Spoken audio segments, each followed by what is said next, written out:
que possibilitou eu fazer um doutorado numa área que não é a área normalmente familiar aos nossos ouvidos e às nossas práticas, né? A gente tem uma tendência de privilegiar a formação no Concordia Seminar dos Estados Unidos, que é uma formação de excelência, claro, e na época depois de a gente passar por momentos de muita dúvida sobre isso, assim, alguma coisa me dizia que eu precisava e gostaria de fazer o doutorado em educação. E a diretoria da IELB, o departamento de ensino, foram muito compreensivos comigo e me deram essa oportunidade. E desde lá eu me sinto constrangido a tentar oferecer alguma coisa em troca para isso. Eu me sinto moralmente responsável e por tentar ajudar a igreja naquilo que eu estudei de uma maneira um pouco mais próxima. E aí eu, incentivado muito por um colega, o professor Busque, me incentivou muito a estudar um pouquinho mais a questão do ensino confirmatório na nossa igreja. Eu estou procurando me empenhar bastante em desenvolver esse tema e, desde 2019, a questão do currículo, o currículo do seminário.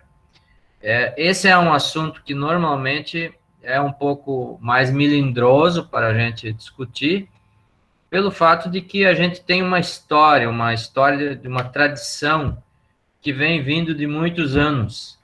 E essa tradição, digamos assim, ela vem dando certo na nossa igreja, no nosso seminário. Afinal de contas, nós temos formado bons e grandes pastores. Porém,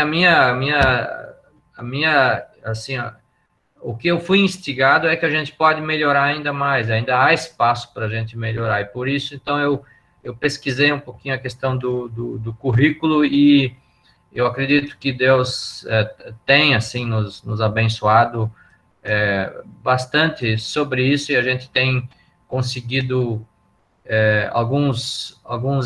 digamos, progressos nessa área. Então, eu não vou falar assim tanto minuciosamente sobre o atual currículo da UBRA do seminário. Eu penso que quero falar um pouquinho mais sobre questões que eu levantei no estudo do currículo e algumas coisas que resultaram hoje em mudanças no currículo da UBRA e do seminário. Eu quero apontar umas duas coisas. Bom, parece que eu tive que ir para o outro lado do mundo, né, para começar a mexer nessa questão do currículo. Em 2018, lá em dezembro, numa reunião de professores, a gente ficou sabendo que o professor Gerson, na época como o líder da ILC, dos Seminários Luteranos do Mundo, ele iria para o encontro nas Filipinas, em outubro de 2019, e um representante do seminário poderia ir junto. E o assunto daquele encontro seria a educação teológica, e mais precisamente os currículos. E aí, assim, como é uma viagem longa, alguns gostam, né, mas outros não gostam tanto dessas viagens longas. Eu, particularmente, eu não sou muito fã dessas viagens super longas, que a gente fica aí muito tempo fora. Para vocês terem uma ideia, a viagem ela durou ao todo 49 horas ida e 49 horas volta. Desde da saída aqui do aeroporto de Porto Alegre até chegar lá em Baguio, Filipinas, foram 49 horas e um fuso horário de 11 horas. Então, ninguém se animou muito aí nesse local. Mas aí o professor Anselmo, ele é o responsável pela área da educação, ele vai lá. Então, na época, eu conversei com o diretor Leonério, e o diretor Leonério me deu essa abertura também. Eu falei, eu vou, mas com uma condição, de que os meus estudos e a minha apresentação lá, em seguida o professor Gerson me convenceu a fazer uma apresentação sobre o currículo, e que os meus estudos lá possam redundar em avanços aqui, que a gente possa discutir, por exemplo, pelo menos questões curriculares. E aí, a partir disso, que começou a se falar um pouquinho, de maneira um pouquinho mais direta sobre o currículo do seminário. Lembrando que na UBRA existem até às vezes demais, constantes adaptações do currículo, muito em função da própria universidade, das mudanças pedagógicas da universidade, mas também em relação a questões do próprio Ministério da Educação. Então, primeiramente, o que eu gostaria de apresentar para vocês é o currículo teológico e sua construção e os aspectos verticais e horizontais na formação pastoral.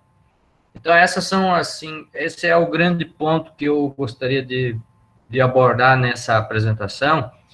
E falando nisso, eu sei que vocês vão ter muitas observações, e antes que eu esqueça, eu fiquei muito grato ao pastor Joel por essa iniciativa de falar sobre isso, porque mesmo que a gente tenha consolidado agora um novo currículo com alguns ajustes, ainda assim nós precisamos ouvir vocês, pastores, pelo conhecimento que vocês têm, pelas experiências que vocês estão vivendo, pelos desafios que vocês estão enfrentando lá na frente, no fronte da missão, a gente ainda assim precisa ouvir. Eu tenho aqui no meu lado o caderno para depois, a partir das perguntas e das observações que vocês fizerem, a gente poder agregar ainda mais reflexões naquilo que já foi refletido até agora. E o grande desafio, me parece que o grande ponto é... Professor Anselmo. Pois não. Desculpa interromper. O pastor Winter, ele levantou a mão ali, eu acho que ele quer falar, e como eu não avisei no início, eu peço desculpas aí aos colegas. A ideia é assim, o professor vai coordenar aqui, se alguém quiser falar durante a fala dele, é ele quem vai determinar se é possível ou não falar, né, se ele permite ou não. Mas a ideia é que depois dele apresentar aqui, nós tenhamos momentos de perguntas, de bate-papo. Certo. O pastor Winter... Tudo bem. Mas aí depois, se alguém quiser falar durante a fala dele, aí, professor Anselmo, você fique à vontade para permitir ou não, tá bom? Tá. É que eu tenho duas opções aqui de apresentação. Uma que eu deixo a metade aqui, e daí fica menor para vocês, ou eu deixo inteiro, e aí eu não enxergo quando alguém levanta a mão, tá? Mas então eu vou monitorando aí, professor. Isso. Tá? Mas okay. Eu preferiria que vocês falassem todos ao final e anotassem aquilo, porque eu acho que daí a gente consegue... talvez até chegar a um ponto que talvez eventualmente haja dúvidas, que a própria apresentação do trabalho possa já responder. Ok, obrigado, professor. Tá? Então, o grande desafio para mim é resolver uma coisa que não tem resolução, né? O ministério é uma dádiva, mas ela tem uma responsabilidade envolvida. E é isso que eu estou falando quando eu digo que existe uma dimensão vertical e uma dimensão horizontal envolvida na formação de pastores. A dimensão vertical é a dádiva. Nós somos o que somos pela graça de Deus. É um dom de Deus sermos pastores, sermos professores, missionários, evangelistas. Porém, existe uma responsabilidade humana nessa formação. Existem professores envolvidos, existem... diferentes situações envolvidas em que nós somos os responsáveis. E por isso o Oswald Bayer, no livro Teologia de Martinho Lutero, ele justamente fala sobre esse aspecto. Existe uma tensão entre o dom espiritual de Deus e a obra de formação humana. O aspecto vertical e o aspecto horizontal da formação pastoral. E aí, o texto que me surge é o texto de Romanos. Porque pela graça que me foi dada, digo a cada um de vocês que não pense de si mesmo além do que convém. Pelo contrário, pense com moderação, segundo a medida da fé que Deus repartiu a cada um. Assim também nós, embora sejamos muitos, somos um só corpo em Cristo e membros uns dos outros. Temos, porém, diferentes dons segundo a graça que nos foi dada. Se é profecia, seja segundo a proporção da fé.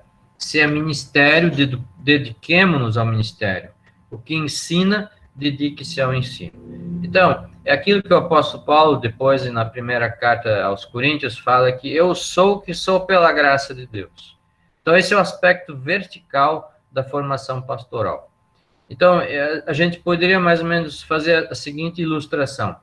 Bastaria nós lermos a Bíblia em casa, nos aperfeiçoar no conhecimento bíblico, e Deus iria nos formar pastores. Alguns até pensam assim hoje.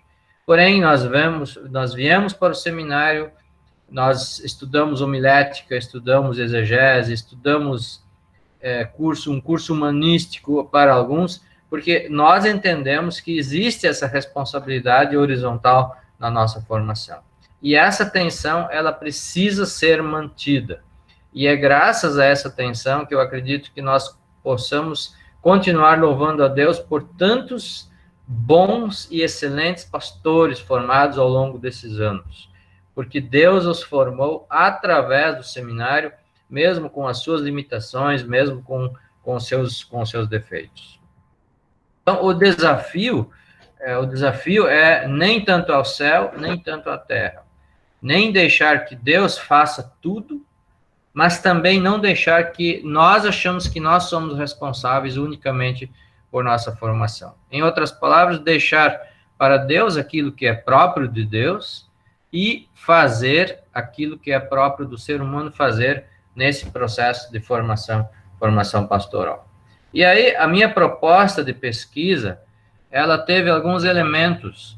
O primeiro aspecto, e esse aqui eu não vou apresentar para vocês, todo esse trabalho está na revista Igreja Luterana, e apenas para destacar que nessa revisão bibliográfica sobre a formação pastoral, eu peguei justamente a primeira Conferência Mundial de Seminários, em 2001, que foi aqui em Canoas, me parece.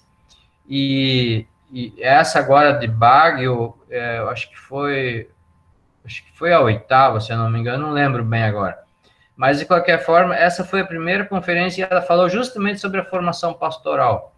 Agora, nessa revista luterana dos Estados Unidos, a Lutheran Mission Matters, de 2020, novamente o assunto do currículo e da formação pastoral voltou. Então, se a gente fosse fazer uma revisão bibliográfica do que foi escrito até agora sobre a formação pastoral, eu já teria que fazer agora dessa também. Por isso, então, eu vou deixar fora essa primeira parte.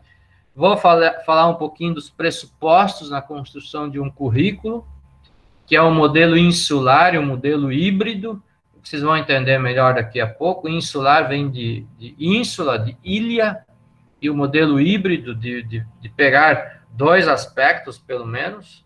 As perspectivas pedagógicas e competências docentes de um professor de teologia, o conhecimento sobre aluno, processo de aprendizagem, conhecimento curricular, reuniões pedagógicas colaborativas, né, que deveriam existir, o mapeamento de uma estrutura curricular. Eu mapeei uma estrutura curricular do Concórdia Seminário dos Estados Unidos, e só para ver como eles estruturaram o currículo deles, e um levantamento bíblico, litúrgico e da base sobre o perfil adequado de um pastor. E aqui a minha proposta é justamente de que a gente deveria começar de trás para frente. Né?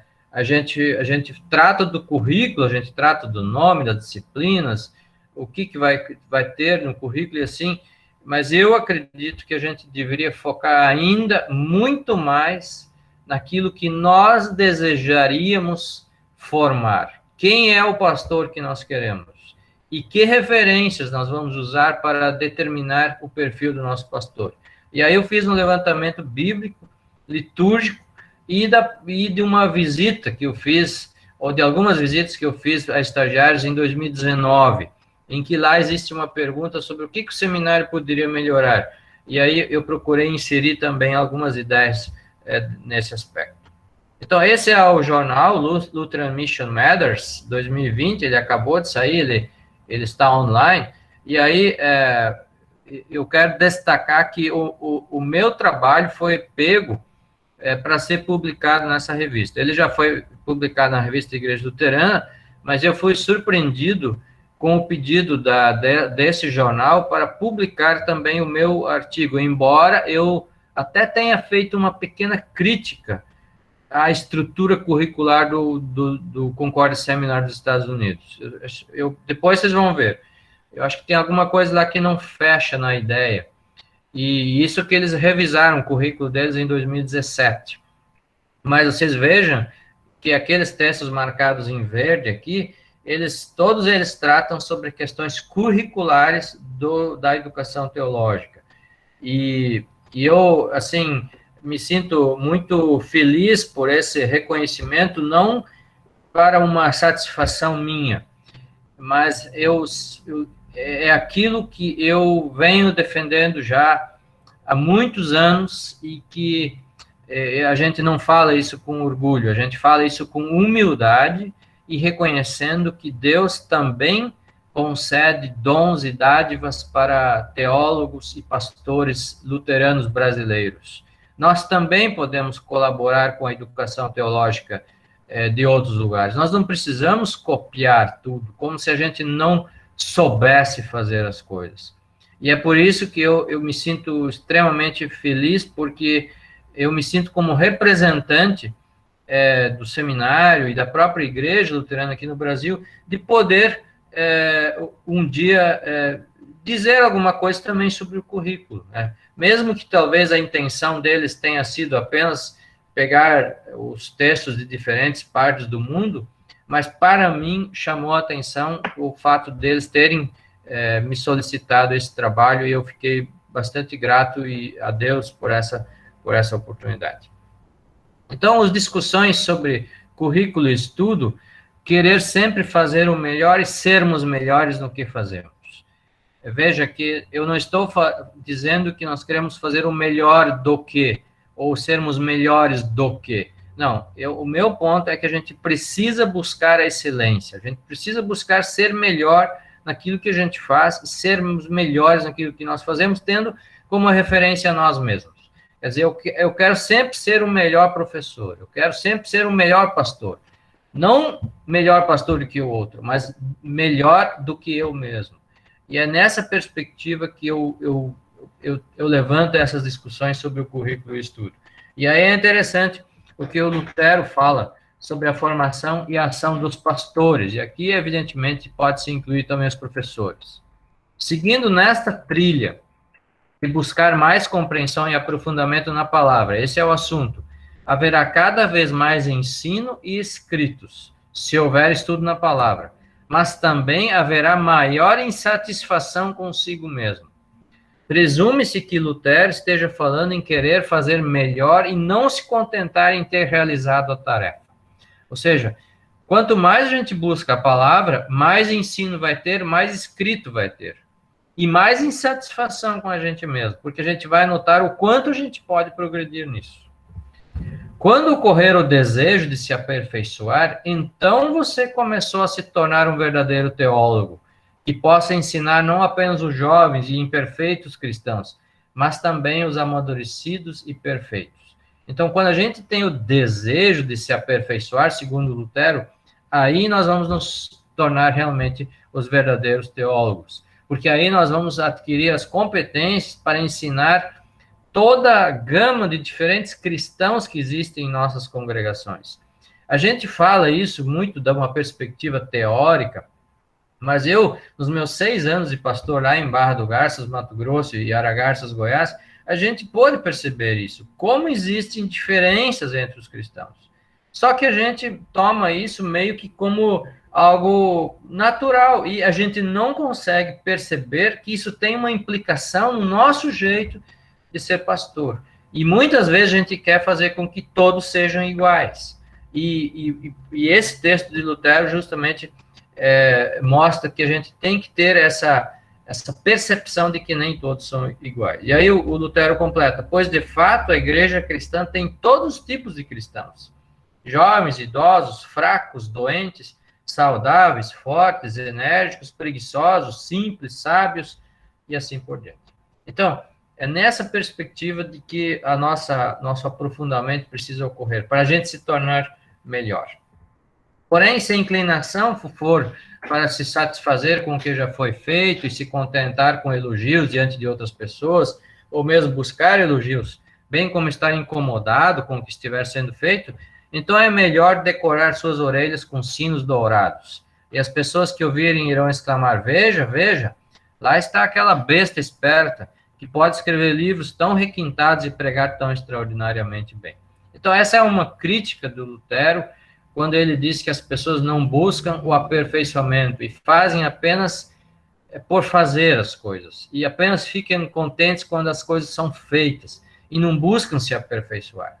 E aí, o grande perigo é quando a gente trabalha apenas para ser elogiado diante de pessoas. E a gente precisa aprender a lidar com isso, e desfrutar sem pecado daqueles elogios sinceros que são feitos para a gente, como pastores ou como professores. Mas então, entrando um pouquinho mais nessa questão da proposta de pesquisa, como eu disse, aquela número 1 lá, a revisão bibliográfica, eu vou excluir do nosso trabalho hoje, porque também não tem tanto interesse, eu acredito. Pressuposto na construção de um currículo, modelo insular e um modelo híbrido. O que é o modelo insular e o modelo híbrido? Basicamente, nós poderemos... eu acredito que nós estamos exercendo esse papel hoje de tentar criar um modelo híbrido de currículo. O que é um modelo insular e o que é um modelo híbrido, assim, de maneira bem simples? O insular, alguém abriu o microfone aí, o insular é aquele que nós nos colocamos numa ilha e nós não olhamos o que está acontecendo no continente. Nós não estamos olhando o que está acontecendo com as pessoas, com as cidades, com a vida, com a urbanização, com a economia. Nós simplesmente achamos que nós temos que ensinar isso para as pessoas, para os pastores, e eles vão para o campo. O híbrido é aquele que leva em consideração. Ele assiste lá da ilha o mundo, mas ele traz algumas coisas do continente para a ilha como uma nova realidade contextual. Por exemplo, a urbanização, problemas da formação hoje, pessoal ser diferente do que dos tempos, dos nossos tempos, digamos assim, de formação, lá da década de 80, da década de 90, no início de 2000. Hoje existem diferenças.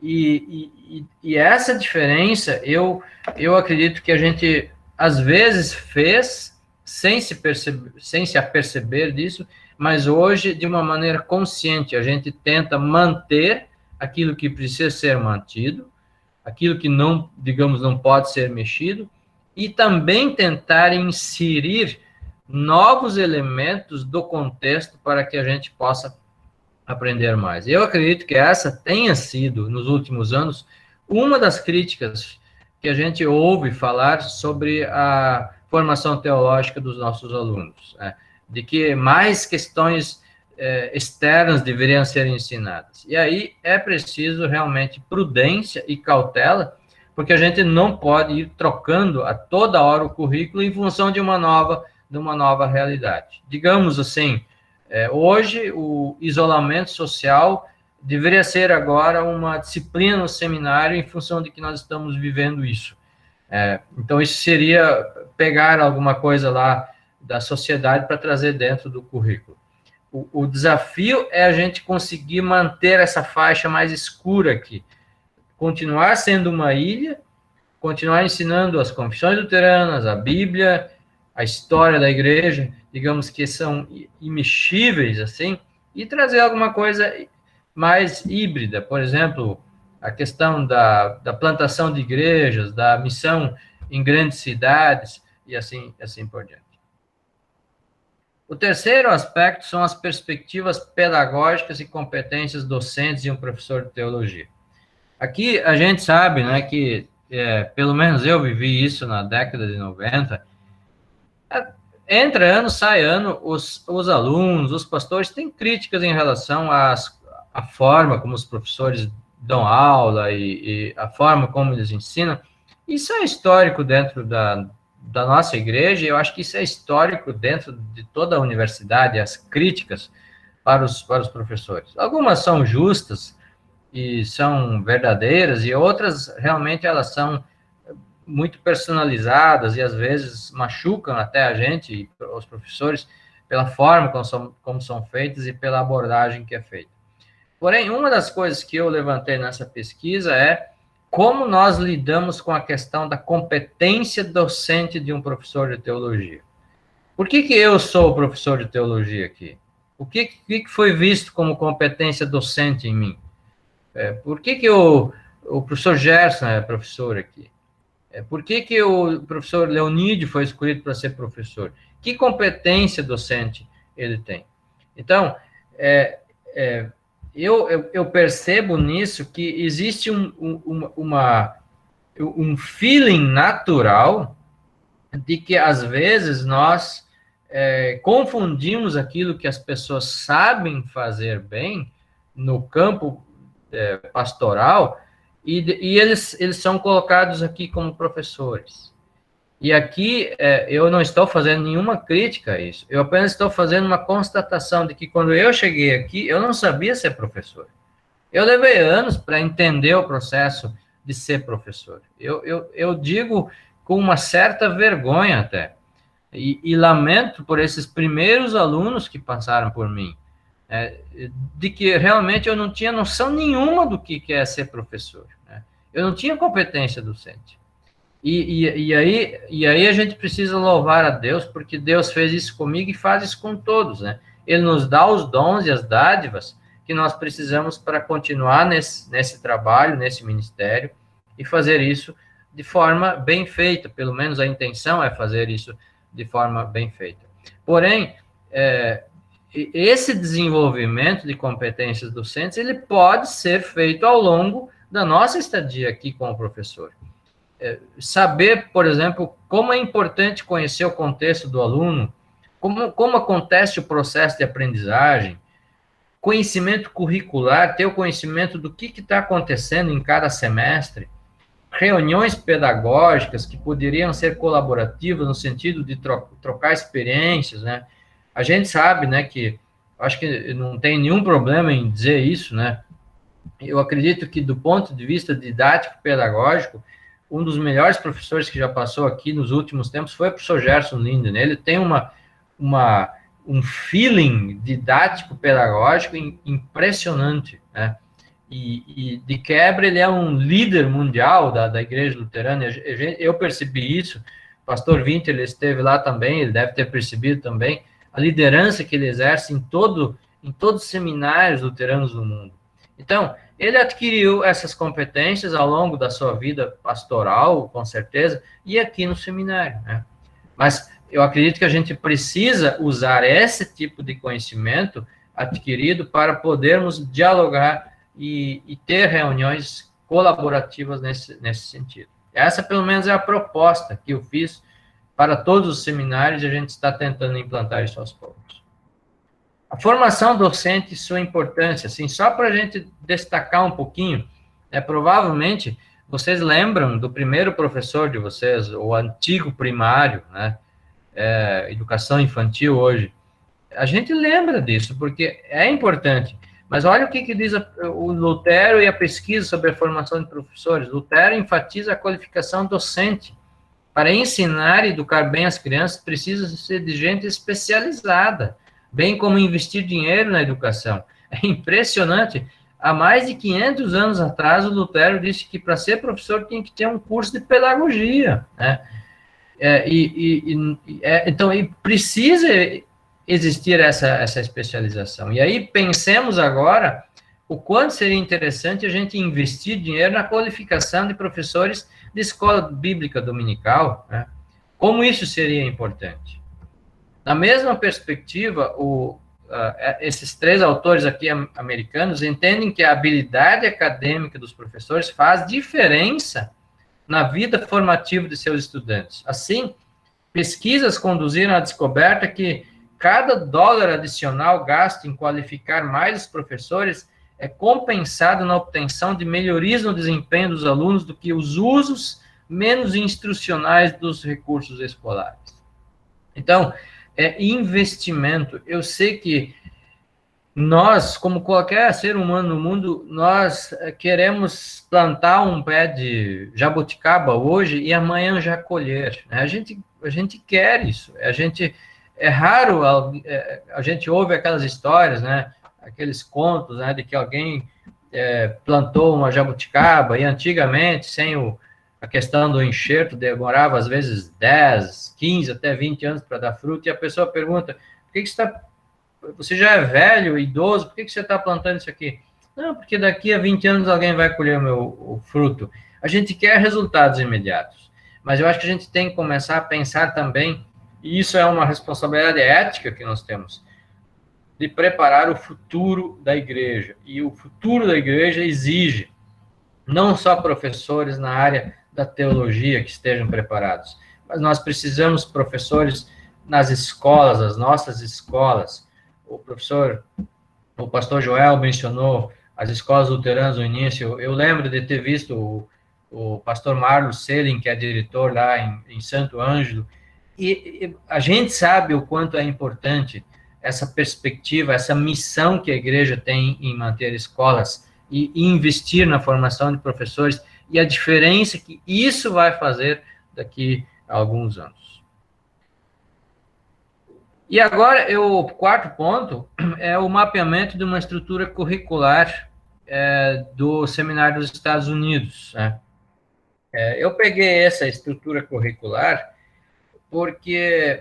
primeiro porque o catálogo deles estava disponível online, então foi de fácil acesso, mas também porque eles tinham uma categorização clara. Isso eu achei muito interessante.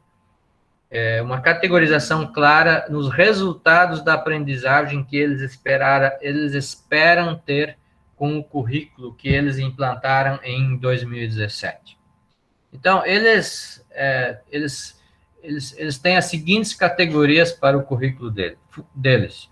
Fundamentos teológicos, Bíblia, confissões e reflexão teológica, formação pessoal e espiritual, saúde espiritual, vocacional, relacional, cultural, física, emocional, intelectual e financeira.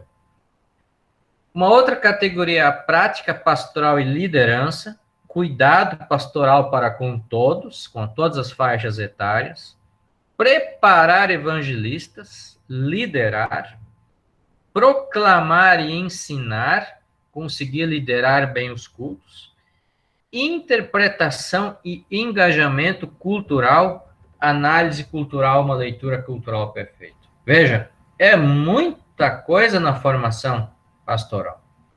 Agora, imaginemos que a gente consiga colocar em prática isso, que a gente consiga dar um sólido fundamento teológico, a gente consiga formar as pessoas, os futuros pastores, da perspectiva pessoal e espiritual, que eles tenham saúde espiritual, vocacional, que eles se relacionem bem, que eles saibam administrar bem a sua vida financeira, a sua família, que eles consigam fazer uma leitura muito boa da cultura, que eles consigam cuidar de todos, preparar evangelistas, proclamar e ensinar.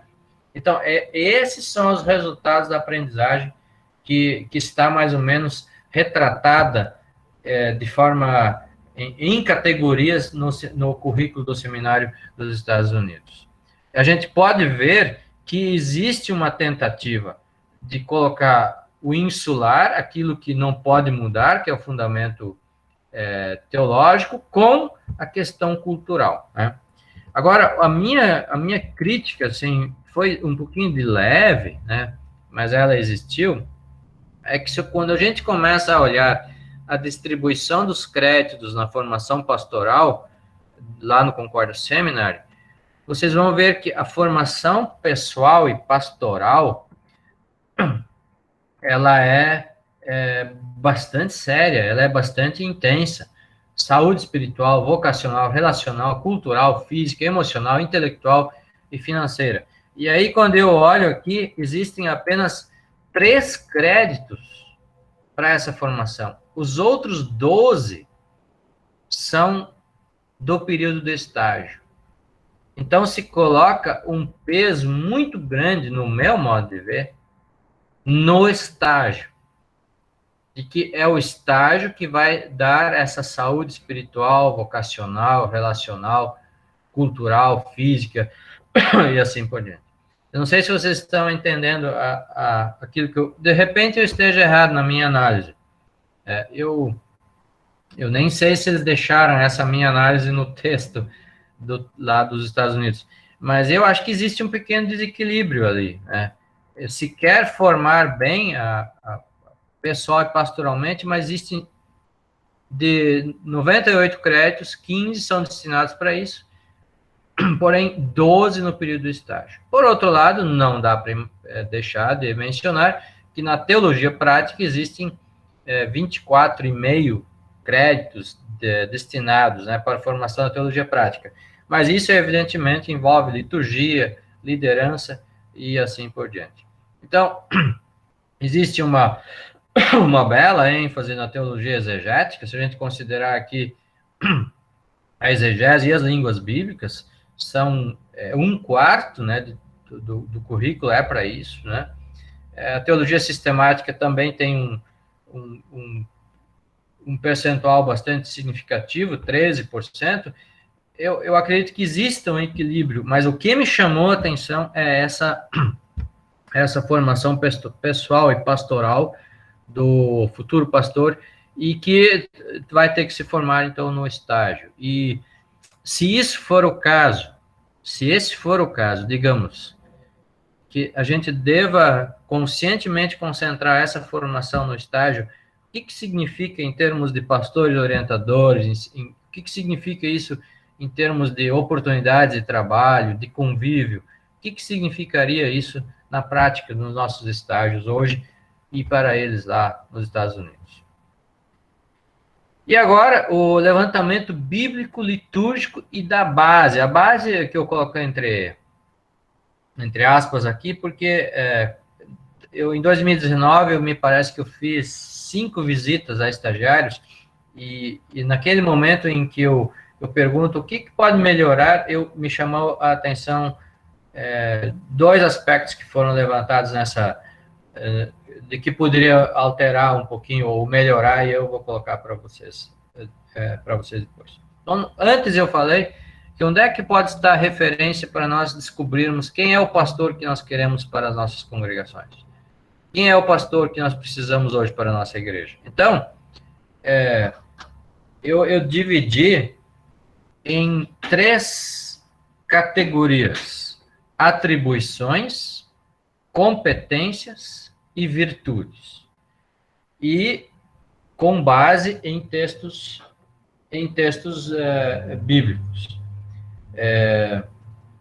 Então, seria muito bacana se a gente pudesse ler esses textos aqui, estudá-los, seria muito bacana isso. Mas, digamos assim, hoje a gente só dá uma olhada nisso, sim. E para a gente talvez depois poder, vocês, né, em distrito, ou mesmo pessoalmente, ver isso. Mas olha, quanta coisa nós poderíamos colocar lá no pastor.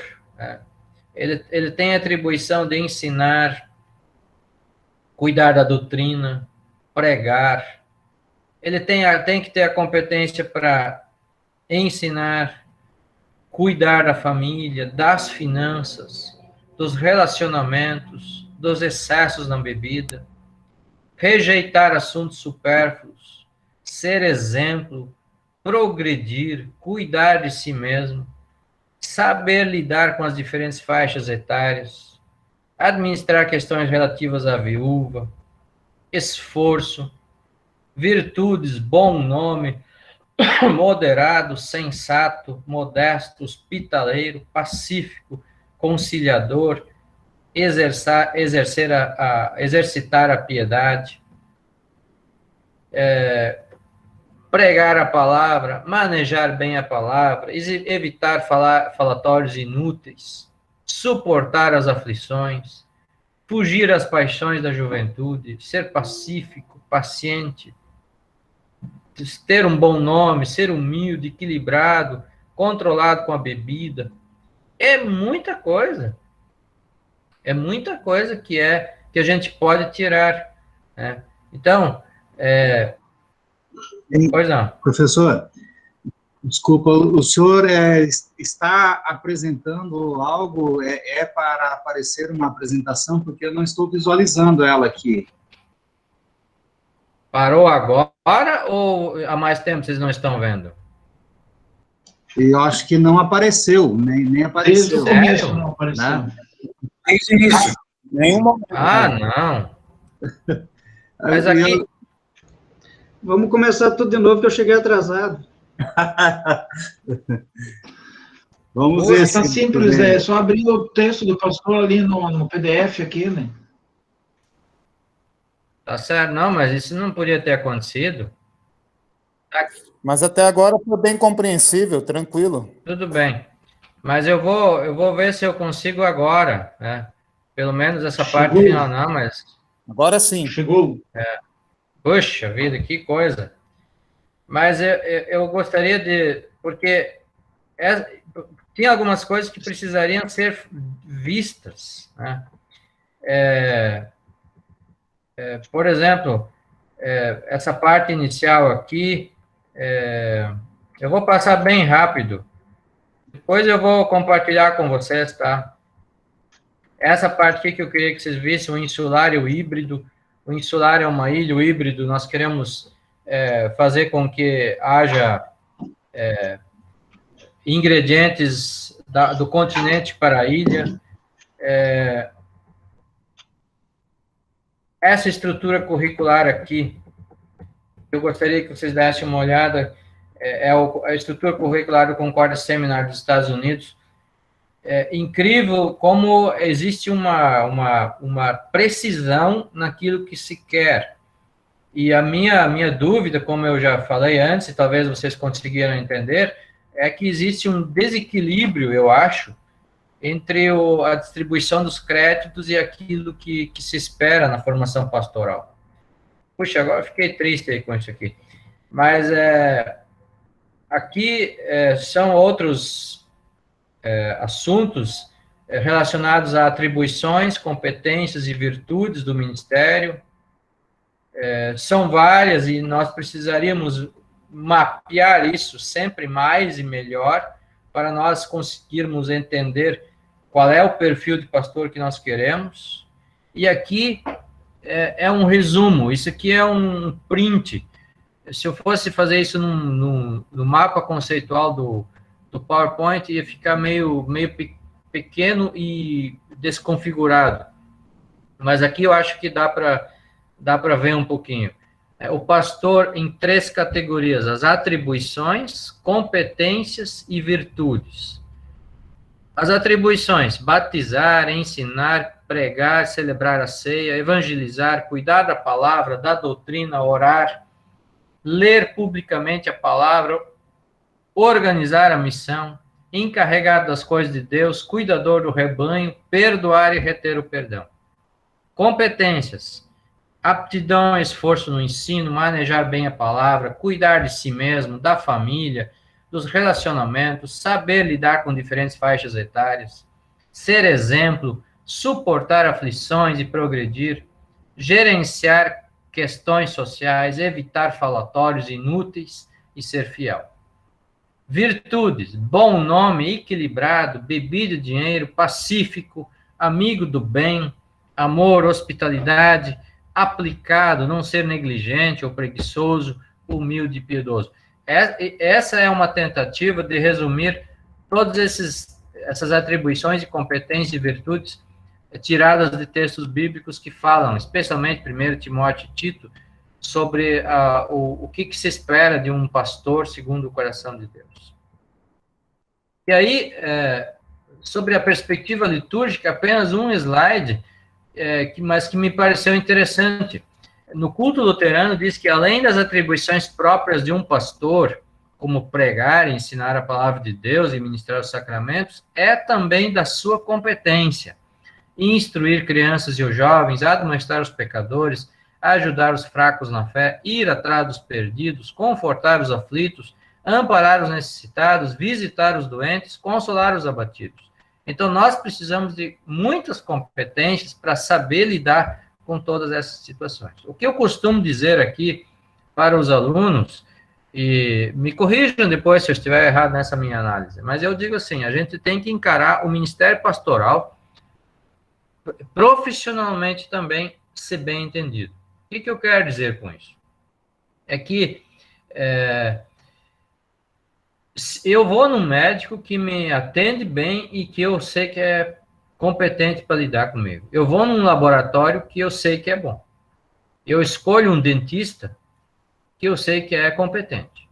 E eu acredito que nós temos que buscar ser sempre mais competentes, ser melhores naquilo que fazemos. Né?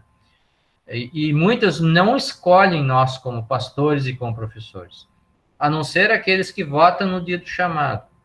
Mas vocês já se deram conta que professor e pastor são os dois profissionais, entre aspas, que nós não escolhemos na maioria das vezes. Uma minoria escolhe, né?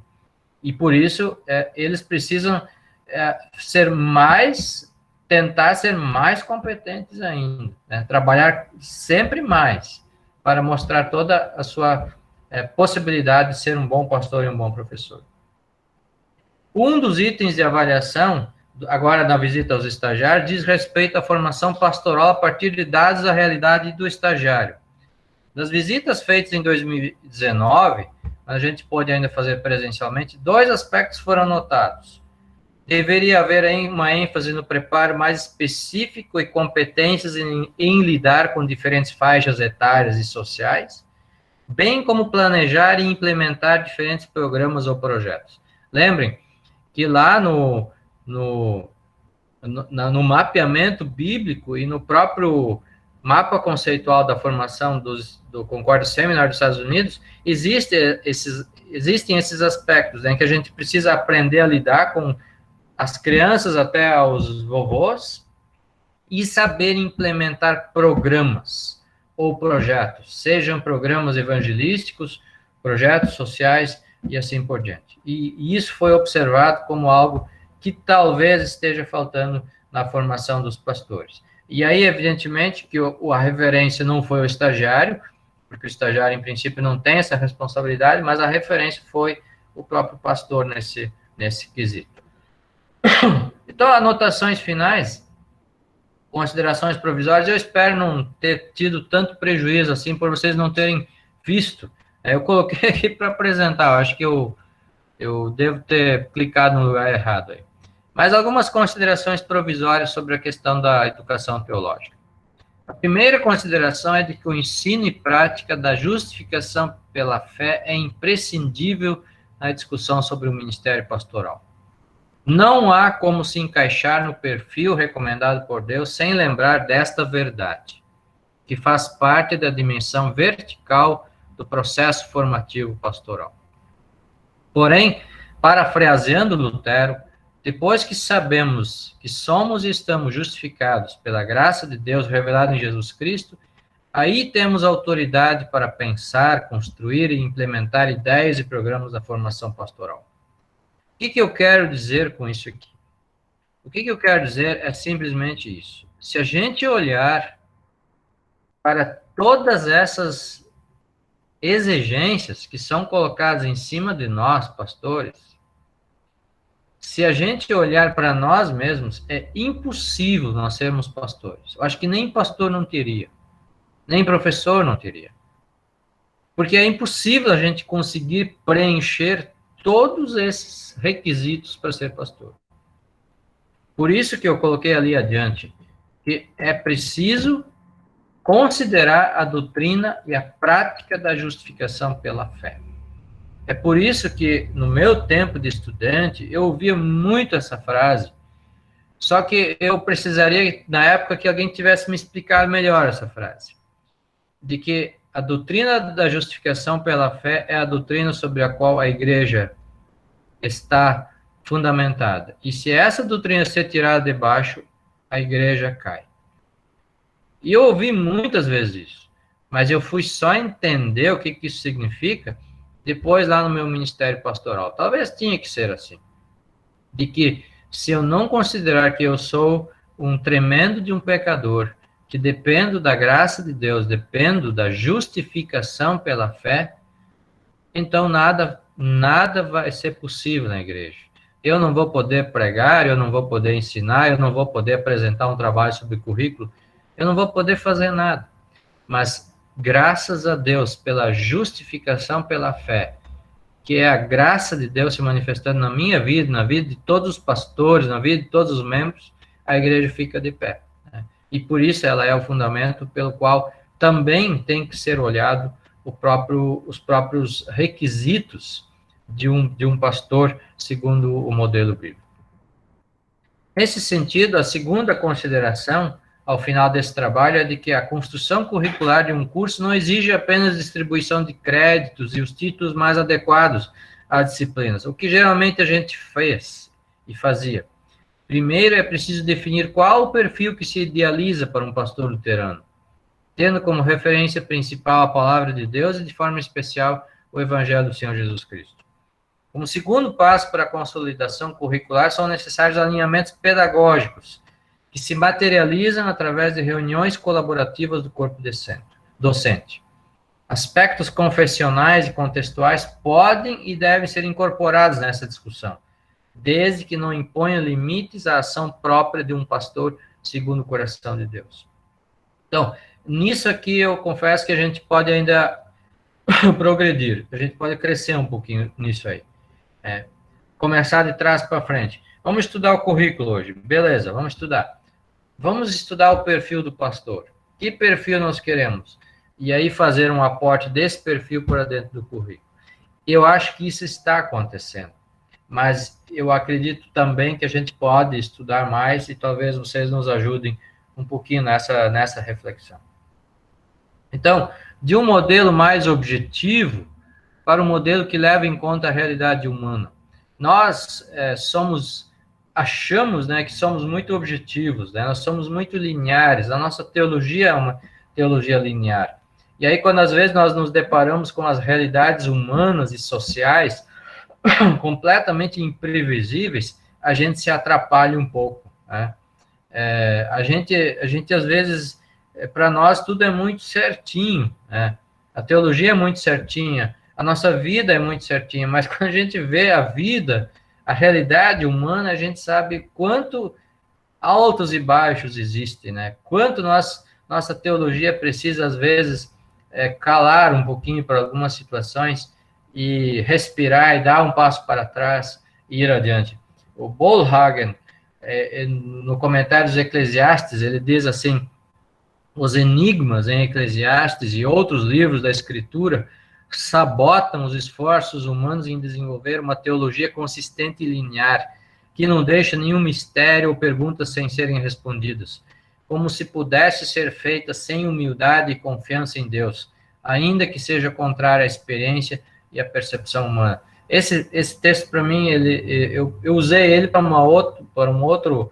outra ocasião, numa aula de História e Literatura do Antigo Testamento, mas me parece que esse texto me ajudou a perceber aquilo que eu sempre quis dizer, que nós temos uma teologia sólida, fundamentada na justificação pela fé, na salvação por graça em Jesus Cristo, mas isso é sólido, isso é certo, mas quando a gente vai para a vida das pessoas, a gente não percebe essa linearidade. Tem coisas que a gente não sabe explicar, né? Tem perguntas que vão ficar sem resposta. Tem coisas que a gente não consegue dizer para alguém que está sofrendo, para alguém que está com problema. E por isso nós precisamos de humildade e confiança em Deus, né? Para Ele dirigir também nossas mentes, os nossos passos na formação teológica. Então, 2 exemplos das principais mudanças na UBRA. A UBRA implantou, desde o ano passado, algo que eles chamam de Programa Extensionista Interdisciplinar, PEI. E o curso de Teologia da UBRA teve que se adaptar em 4 disciplinas a essas mudanças. No começo, nós ficamos meio chocados, né? Porque nós não somos acostumados com esse tipo de construção pedagógica. Depois a gente foi se convencendo e foi adaptando, a gente foi convencendo a diretoria acadêmica da universidade a fazer uma adaptação, e hoje a gente tem 4 disciplinas que têm 4 aspectos principais envolvidos, que é o estudo bíblico, a homilia, a missão e o aspecto social e a pastoral urbana. Então, nós tínhamos 4 disciplinas, digamos, para essas 4 disciplinas. Nós tínhamos retórica e anúncio da palavra, teoria e prática do estudo bíblico, nós tínhamos teologia da missão e teologia da ação social. Então, nós tínhamos 4 disciplinas. E só que eu acredito que foi uma sacada inspirada por Deus, nós conseguimos fazer 4 P's dessas abordagens diferentes. Talvez seja um pouquinho difícil para a gente entender isso, mas na 1 e na 2, que vocês estão vendo aí, é proclamação e educação cristã. 75% da aula é teórica, 25% é prática. O que consiste essa prática? É observar como os pastores estão estudando a Bíblia e como eles estão pregando. A ideia original é, evidentemente, a partir da volta da presencialidade, é de que o aluno possa ir lá na igreja, observar o estudo bíblico de um pastor e conversar com aquele grupo de estudo bíblico sobre o que poderia ser aperfeiçoado no estudo bíblico deles. Eles fazerem essa observação. Depois, na segunda, é práticas de proclamação e educação cristã. Aí, 25% é teórica e 75% é prática. Na primeira, eles observaram. Na segunda, eles vão atuar. Eles observaram, avaliaram o pastor, conversaram com o grupo, agora eles vão colocar em prática. Eles passarão a ser avaliados. E aí eu aproveito e sempre dou uma dica para os alunos. A gente costuma pegar pesado nas críticas uns com os outros. Vocês vão ter que se colocar na condição de vocês serem criticados também, eventualmente. Vocês serem avaliados. E sentirem na pele isso, né? De como isso é importante a gente se chegar a essa situação. Nas outras duas, na 3 e na 4, acontece a mesma coisa. Em termos de missão, de ação social e de pastoral urbana. Essa aqui foi um pouquinho mais prejudicada por causa da falta da presencialidade. Na primeira, na proclamação e educação cristã, os alunos ainda podiam observar no online e fazer a avaliação. Mas aqui já é um pouco mais difícil. Mas mesmo assim aconteceu algo muito bonito ano passado nessa disciplina, da 75% teórica e 25% prática. Nessa questão interdisciplinar, a gente conseguiu uma parceria com o médico geriatra do curso de medicina na UBRA, que trabalha em assistência a asilos e lar de idosos. E muitos alunos conseguiram ou cantar nesses lares de idosos, fora do ambiente, ou ligar para idosos que costumam não receber ligações de familiares e assim por diante. São esquecidos lá. Então, aqui acontece a mesma coisa. Aqui, tanto uma quanto a outra, na verdade as 4, são lecionadas tanto por mim quanto pelo pastor Fukui, o Mário Fukui, o capelão da universidade. E a gente está unindo as experiências que eu tenho de estudo bíblico, principalmente, e ele de uma pastoral mais urbana e de homilia, para a gente conseguir fazer uma junção nisso aqui. Então, existem muitas mudanças no currículo da UBRA, muitas inserções de disciplinas, mas o que eu posso garantir para vocês é que a espinha dorsal ela não foi afetada. Aquela espinha dorsal que nós julgamos ser necessária lá, e ficou lá. E a gente teve que se adaptar a essas situações que agora a gente pode perceber, depois de começar a lecionar elas e aprender a lecionar essas disciplinas, houve ganhos, eu acredito. O tempo vai nos dizer se a gente está certo ou não nessa perspectiva inicial. Aqui no seminário, a gente introduziu, com base nessa pesquisa, algumas disciplinas novas. Por exemplo, no primeiro semestre, os alunos têm formação em pessoa do pastor. E aí entra toda essa questão da administração pessoal, da família, do dinheiro, da sexualidade, da questão da autoridade, do pastor como pesquisador. Seminário de Estudos em Lutero, nós tínhamos catecismos de Lutero. Mas eu nunca me contentei, e aí eu tive um aliado forte no professor Paulo Buss, que nós deveríamos alargar os estudos em Lutero. E aí nós fizemos uma disciplina Seminários de Estudos em Lutero. Vamos estudar os catecismos, mas vamos estudar um pouco mais em Lutero. Tópicos de estudo na história da igreja. Aí o professor Buss acredita que precisa haver mais estudo da história, né? E por isso houve uma disciplina nova nesse sentido, mas que também seja flexível e que possa abordar diferentes aspectos da história e não rígido. A teologia litúrgica. A gente vive hoje um mundo bastante polarizado em termos litúrgicos na nossa igreja. A gente sabe disso, vocês sabem disso, vamos ser honestos, né? Tem uma polarização de um uso quase que uma condição sine qua non, ou usa a liturgia do inário ou não é culto, e existem aqueles que também acreditam que não é preciso nada disso. E eu sempre achei, e aí eu ouvia muito a conversa dos alunos, eles me diziam que era preciso ter mais tempo de aulas de litúrgica, e aí os professores conseguiram colocar 2 litúrgicas, a Teologia Litúrgica 1, a minha proposta é que se estude a teologia, a história e a cultura, né? E a Teologia Litúrgica 2, que são os ofícios e a prática, né? Que os alunos possam praticar.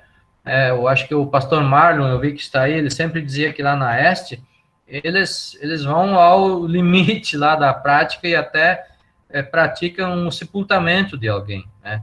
Então, essa é a ideia, né? Que está colocada ali. E o seminário em missões. E aí a gente quer justamente abordar 2 questões que são, no meu modo de ver, lacunas. E aí o professor Leonardo foi bastante firme, né? Ele não admitiu que nós não fizéssemos uma disciplina de 76 horas, de 4 créditos, que abordasse a questão da plantação de igrejas e da missão urbana. Por falar nisso, nós vamos ter o pastor Samuel Furman, de São Paulo, que vive da missão urbana, tem formação agora no Concord Seminar dos Estados Unidos, se não me engano, Teologia e Cultura, que vai ser o professor nessa disciplina no segundo semestre como professor convidado. Então, essas são as novidades aí do seminário. Para terminar, não consigo esquecer que vocês não viram os meus slides, né? Acho que eu não vou dormir durante uns 2 dias por isso. É porque algumas coisas seria bom ter visto. Mas Professor, depois o senhor vai compartilhar, mas não prejudicou, não. O senhor estava falando muito bem ali, não se preocupe. Tá bom. Mas, de qualquer forma, para terminar, eu quero dizer que uma das coisas que me chamou a atenção quando eu comecei meu doutorado em educação, eu tive uma aula com uma professora chamada Rosa Maria. Ela era uma professora idosa, é muito interessante a gente ter aulas com professores muito idosos, né? Ela só dava aula sentada ainda, né? E ela passou essa ideia de conhecimento de Platão. E aí depois eu estudei isso um pouco em Platão e vi também outras versões dessa ideia. A diferença entre ter uma opinião, em ter um conhecimento através da experiência e ter um conhecimento metódico e sistematizado. Às vezes nós dizemos assim, não, a minha opinião é a seguinte. Isso é uma opinião ou é um conhecimento que vocês têm através da experiência? Ou vocês estudaram o assunto? Eu digo vocês se referindo às pessoas em geral, a mim também. Então, eu pensei que tem algumas coisas que eu acredito que na nossa formação teológica nós deveríamos passar um pouquinho, nós deveríamos sermos convertidos da opinião e do senso comum para a sabedoria e o conhecimento através da experiência de vocês, pastores, principalmente a maioria de vocês, muitos anos já como pastores. E aí, tornar esse conhecimento em conhecimento metódico e sistematizado. E aí, usar essa expressão que é muito usada aí na pós-graduação, né, e que é uma palavra difícil, né, para chamar a atenção, a epistemologia, né, é o conhecimento metódico e sistematizado. Por que das coisas serem assim? Acho que a gente precisa sofrer uma conversão nessa questão do conhecimento. Se nós temos uma opinião sobre isso, beleza, nós temos uma opinião, isso é bom. Agora, melhor mesmo se nós diríamos, olha, eu tenho uma opinião sobre isso baseada na minha experiência, e essa experiência é a seguinte. E agora nós vamos pegar essa experiência e submetê-la ao conhecimento metódico e sistematizado. Não, essa experiência ela é bíblica. Os autores bíblicos já falam sobre isso aí. Né? E eu procuro justamente tentar seguir nessa linha. Eu preciso saber por quê. Por que as coisas são assim? E aí, para terminar, para ilustrar essa parte aqui, eu sei que isso é um exemplo muito pessoal, mas é só para ilustrar de como isso funciona na minha vida. Eu dei entrada há um ano retrasado no meu pedido de aposentadoria, tentando usar as regras antigas ainda. Eu queria usar o meu tempo de economia familiar, lá desde os 12 anos, trabalhei na roça durante muito tempo. E aí o primeiro relator lá do INSS disse que as minhas provas não eram harmônicas. E aí eu não contratei advogado e fui meu próprio advogado. E eu fiz apenas uma pergunta, entrando com recurso. Eu perguntei, com que base você está dizendo que as minhas provas não são harmônicas? Por que elas não são harmônicas? Eu escrevi um parágrafo enfatizando essa questão do porquê, com que base. E aí depois os 4 juízes lá do INSS deram voto favorável a mim, viu, o doutor Joel Miller. Eu fui meu próprio advogado, né, com um parágrafo. Então, eu acho que a gente precisa disso. Por que isso? Né? Com que base? Né? É uma opinião e assim por diante. E nessa construção do currículo, eu tenho sempre tentado seguir essa ideia. Por que ter essa disciplina? Por que não aquela? E assim por diante. Agradeço a atenção de vocês, peço desculpas aí pelos slides, e fico à disposição agora para levar chumbo, para vocês participarem aí dessa nossa construção aí de conhecimentos, e é muito bom ter tido essa oportunidade. O pastor Ailton levantou a mão, eu não sei, pastor Joel, nós dois, quem sabe, controlamos isso, porque é difícil, nem sempre é fácil identificar quem levantou, mas acho que foi o pastor Winterle, né, pastor? Isso, pastor Winterle, do início da reunião ainda. Só, desculpa, antes de passar a palavra para os colegas aí, o professor falou aí do nosso colega pastor Samuel Furman, que vai lecionar uma disciplina agora no segundo semestre, mas a gente já vem fazendo isso no seminário desde 2019, né, professor? Teve o pastor Fernando Garski, que lecionou história, né, ele falou sobre história do luteranismo. Teve também o professor Wilson Souza, quando estava de forma mais integral lá na SBB, pegou algumas disciplinas a mais, além das que ele já tradicionalmente pegava. O pastor Silvio Ferreira da Silva Filho também lecionou litúrgica o ano passado e este ano novamente. E a gente tem essa perspectiva aí de poder contar com os pastores que têm qualificação pedagógica, qualificação acadêmica e prática, agora com esse recurso que a pandemia nos impulsionou aí, nos obrigou a usarmos, né? Então, quem sabe isso veio para ficar aí no seminário também, para que nos próximos semestres o seminário faça uso dessa ferramenta, né? De poder utilizar pastores do campo e trazer a expertise do chão de igreja, juntamente com a capacitação acadêmica que ele teve na sua formação teológica em cursos pós-seminário, né? Na pós-graduação deles. Pastor Winter? Obrigado, estão me ouvindo? Sim. Ok. Obrigado, Anselmo. Boa reflexão, muito clara. Eu quero dar umas ênfases, assim. Tenho várias observações aqui, vamos ver se vai dar tempo. Começando de trás para frente, a minha memória está mais fresca ainda, né? A questão da justificação pela fé que você enfatizou tanto. Esse é um dos nossos, vamos dizer, o critério básico lá em Moçambique. Que quando a gente dá o curso da ET lá em Moçambique, a gente não pode esperar muito resultado acadêmico, porque tem alguns alunos que nem escrever direito sabem. Mas quando a gente sente, capta que eles pegaram essa questão da justificação pela fé e realmente têm essa fé, e eles vão pegar o texto bíblico e explicar ou pregar o texto bíblico com base na justificação pela fé, para mim, isso é o critério principal para formar e ordenar um pastor lá. Eu acho que isso ficou muito forte a sua parte, porque não basta apenas ter conhecimento sem ter essa fé pessoal na justificação pela fé. Quando você falou, outro ponto, quando você falou sobre a nossa competência, etc., né, eu acho que principalmente os colegas não tão novos vão lembrar da minha ênfase sempre no lema da minha formatura e da minha vida. A nossa suficiência vem de Deus. É que tudo que nós temos ou somos e coisas, se nós não damos graças a Ele, se nós nos arvoramos o direito de ser, eu sou um bom pastor, eu vou fazer isso, eu, aquilo, o negócio não funciona. Né? Então, se a gente olha para o ministério da gente como uma graça de Deus, realmente, é por aí que nós temos que seguir no ministério. Nós somos indignos, como Paulo diz, o pior dos pecadores, mas pela graça de Deus sou o que sou, que você compartilhou. Um outro ponto a respeito dos dons, que o pastor tem que ser polivalente, desde criança até idosos e coisa mais.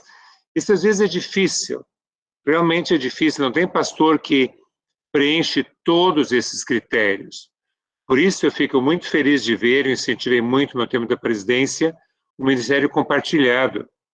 Ter 2 pastores, 3 pastores em congregações grandes, em que as tarefas são divididas. Quem gosta mais ou quem se dá mais com jovens, instituição de confirmandos, escola unical, se dedica a isso. Quem se dedica mais aos departamentos, aos idosos, visita.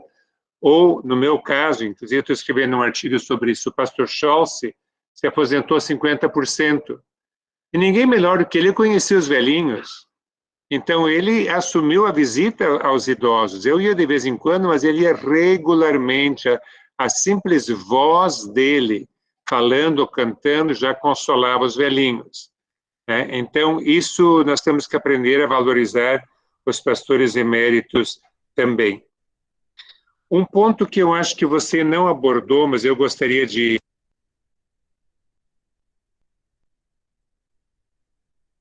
Desligou seu microfone aí, pastor. No ponto... Tá.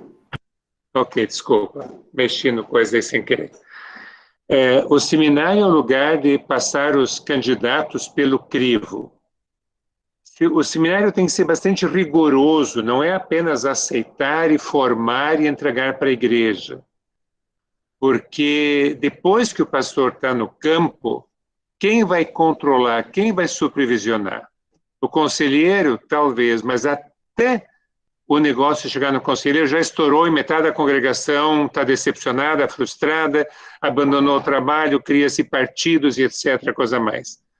Isso foi a pior coisa durante o meu tempo de presidência, tratar desses casos em que o pastor sempre consegue o apoio de alguns e outros que não gostam dele, quando estoura um ponto, às vezes até teológico, ou um escândalo, alguma coisa assim, que o pastor precisa ser disciplinado.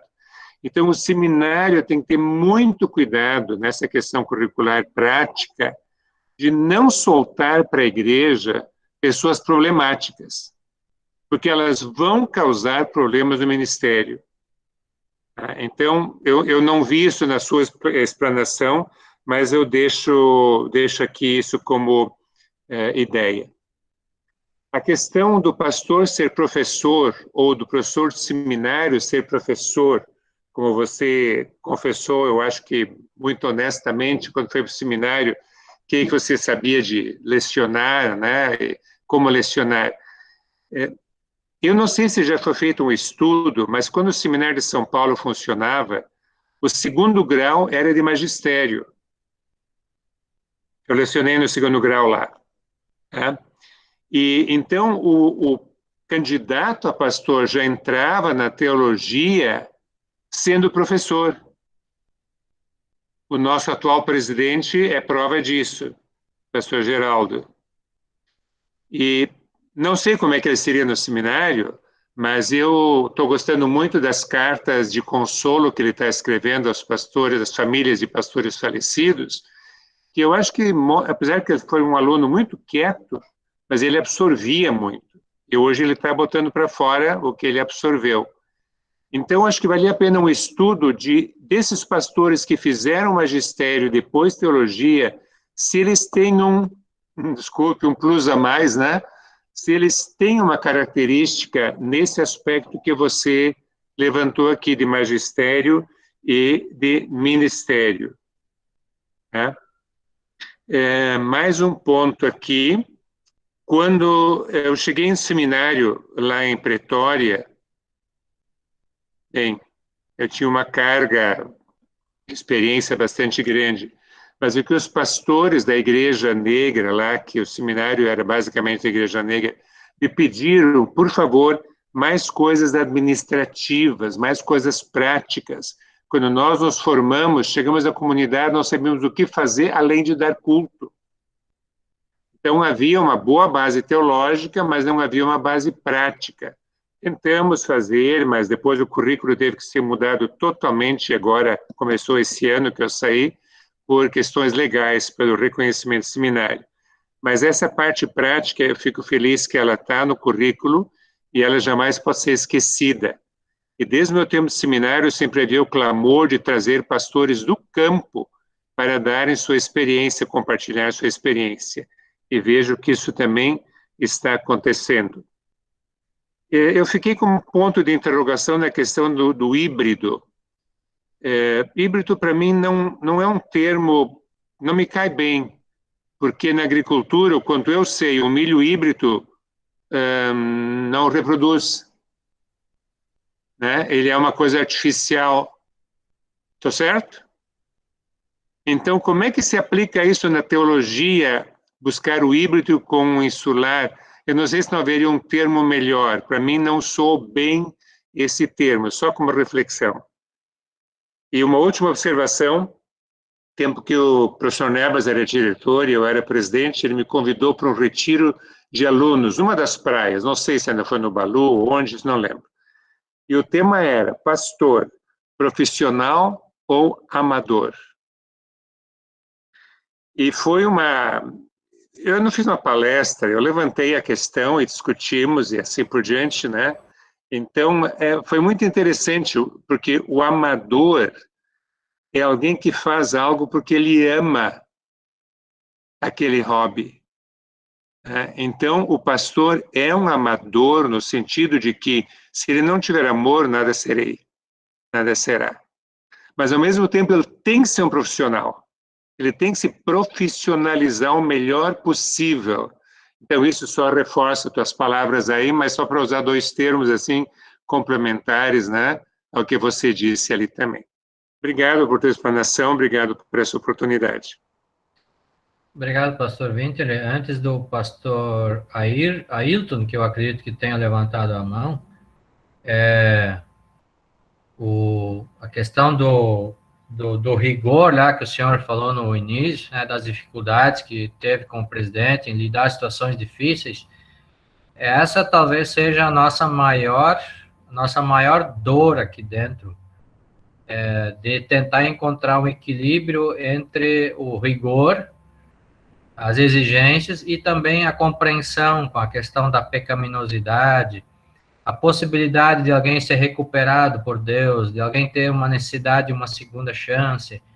Então, realmente, o senhor tocou numa questão que é difícil para o presidente e continua sendo, eu acredito, e que é muito difícil para nós também,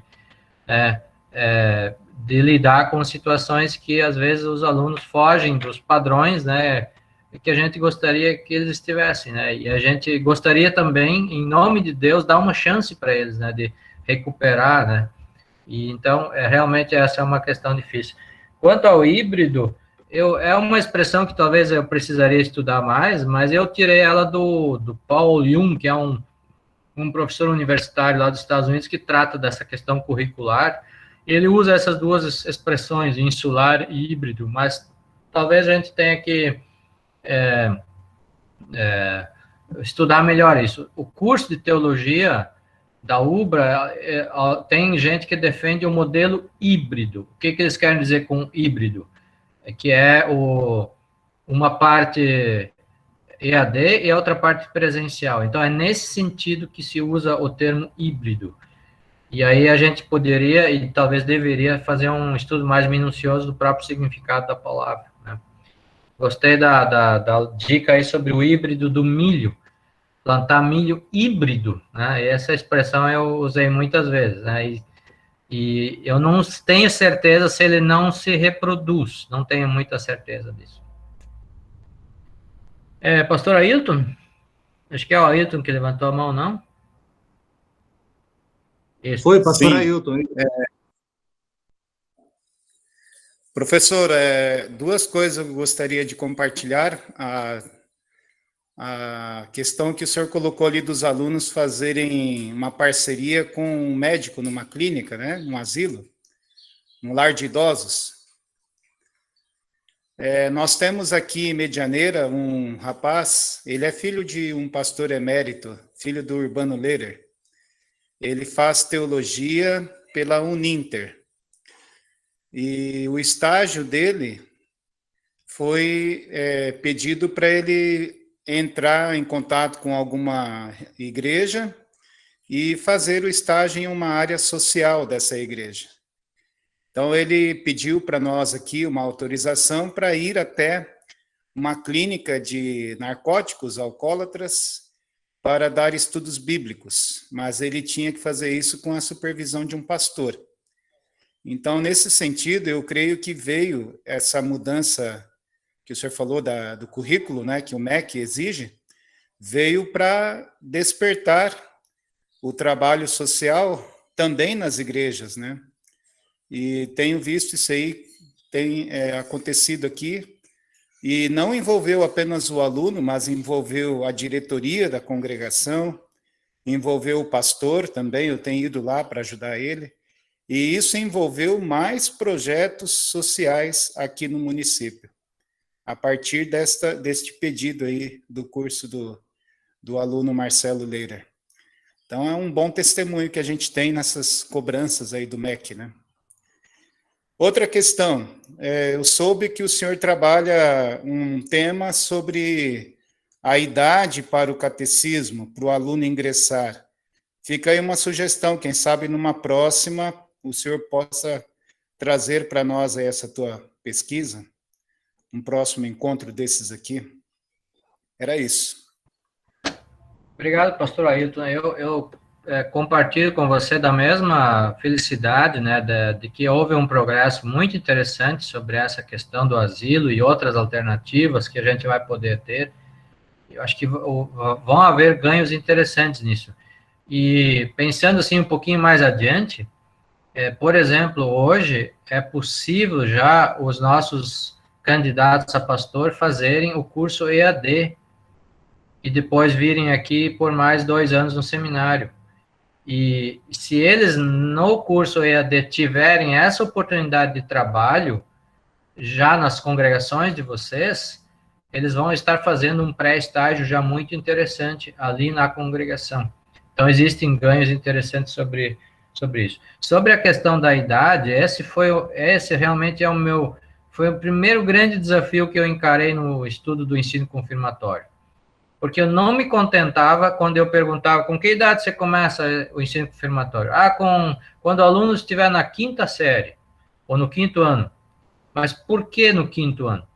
Porque foi estabelecido que o 5º ano é o ano que o adolescente começa. E aí eu comecei a estudar um pouquinho sobre a questão do desenvolvimento cognitivo das crianças em Jean Piaget, e vi que a criança dos 8 aos 9 anos, ela já tem possibilidade de raciocínio lógico. E ela tem muito mais condições de memorizar e de focar nos estudos do que depois no período da adolescência, quem sabe, lá dos 12 anos. E aí, esse é um dos pontos que eu abordo nessa questão, pastor Ailton. Eu ainda estou estudando, já tem um artigo que o pastor George Felton fez, que eu fui orientador dele na revista Igreja Luterana, e fala sobre a melhor idade para o ensino confirmatório.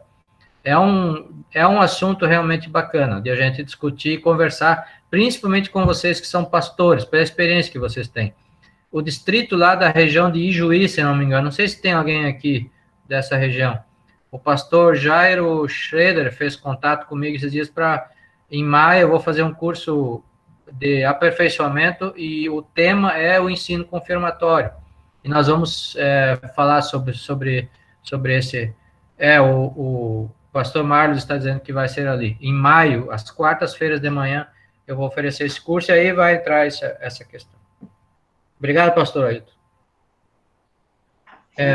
Pastor, tem uma pergunta ali do Rondinelli, ele não pôde falar pelo microfone aí que não está funcionando, ele escreveu ali no chat, não sei se o senhor consegue visualizar ali a pergunta dele.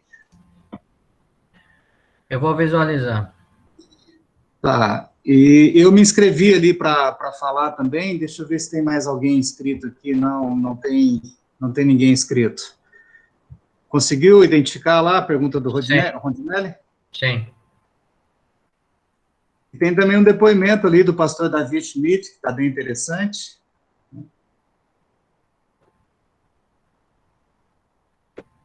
Pode responder a do Rondinelli ali, professor? Não sei se... Sim.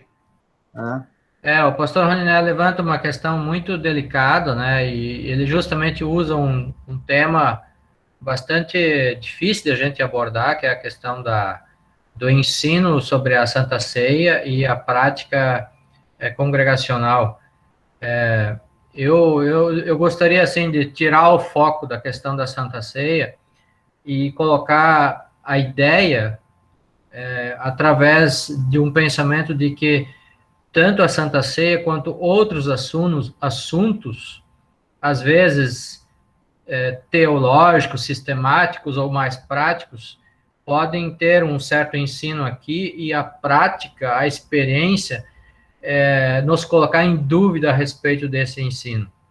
E por isso a sugestão que eu dou para o pastor Rondinelli, para todos nós, quando nós vivermos esse conflito, que a gente comece a estudar ainda mais o tema e a gente construa novos conhecimentos em cima do conhecimento que nós já temos. Desculpa, eu vou dar uma fugida nessa questão, eu vou dar uma saboneteada nisso aí. Mas, por outro lado, eu também digo que quando eu me deparei com esse tipo de situação, eu aprendi uma coisa no seminário, eu vou lá em Barra do Garça ser pastor e vi, nossa, coisas completamente diferentes daquilo que eu aprendi. O que eu fiz? Eu usei aquele conhecimento que eu tinha do seminário e comecei a pesquisar e a aprender mais e formar o meu pensamento sobre isso, né? Então, é isso que nós precisamos, né? Eu acredito. Tá, pastor Rondinelli? Desculpa aí. Você também me pega logo assim de jeito, né? Logo numa situação tão delicada que a gente sabe que é. O pastor Davi, o pastor Joel Miller mencionou o testemunho do Davi.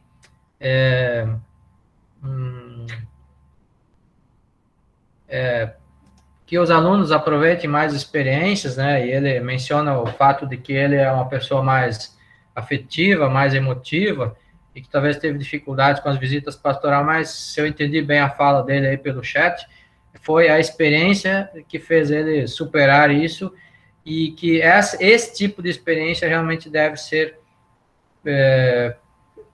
disponibilizada para os alunos. Eu acho que isso está sendo feito através dessa questão do lar de idosos e outras situações muito interessantes. Certo. Obrigado, professor.